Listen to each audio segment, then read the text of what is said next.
Good afternoon, Capra here with your daily recap for this Thursday, August 24th. Hope you guys had a great trading day. It was a little bit quiet after, an interesting start as things definitely looked like lightning would strike for that third time, but just wasn't in the cards here today. You can see where we closed just under yesterday's low, but still not all that, all as bearish as it could have been.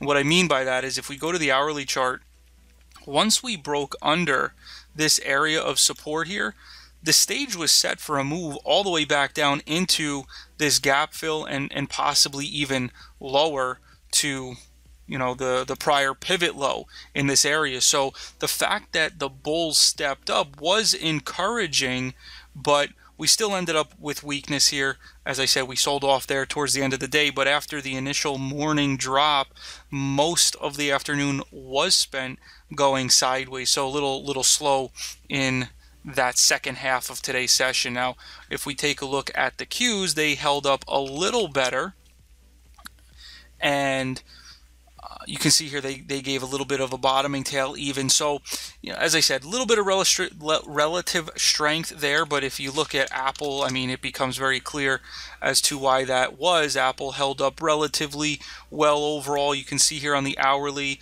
it pulled back into this support that it had been holding, did not break it. So that had something to do with it. Facebook did sell off to support and held up. So, in general, a lot of these tech names did hold levels of support better. Financials, which we've discussed, they did tail off a bit, and this is part of why the S&P was initially holding up, because if we look here at names like Bank of America, right?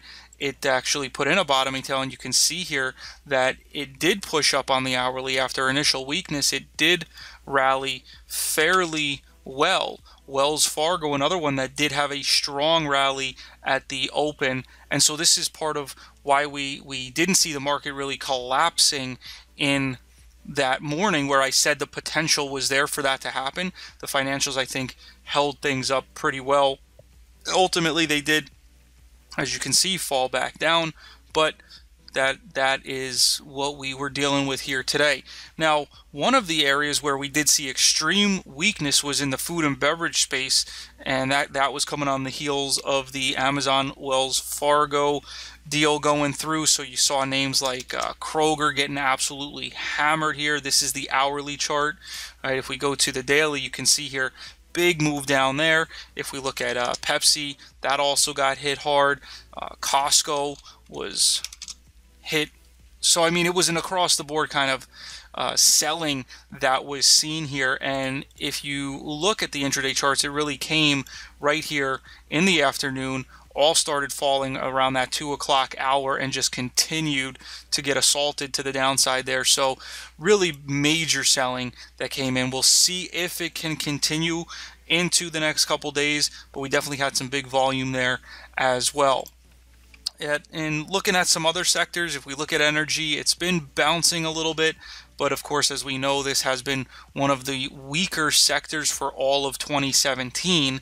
So this getting a little bit of a bounce is not entirely surprising, but it may be getting ready to move lower here as we move forward here into tomorrow and then ultimately next week. So definitely going to be something to keep an eye on.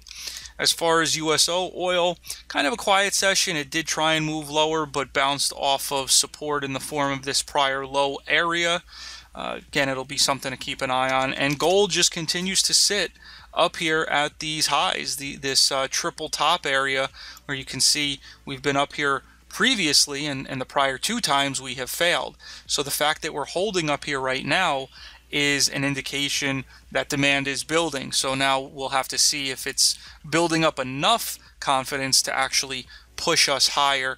That will be, as I said, something we'll keep an eye on. And if it does start to move higher, conventional thinking would suggest that the market is weakening, or at least gold metals are being bought because there is an underlying fear within the market. So that will, as I said, be something we keep a close eye on. But overall, like I said, it was a pretty slow day after the morning drop.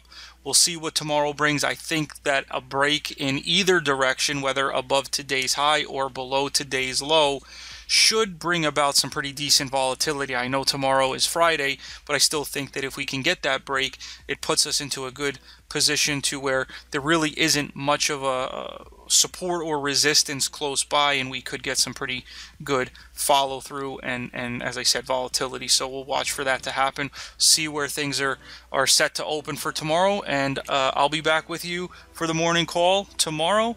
Until then, have a great night, and I will talk to you soon.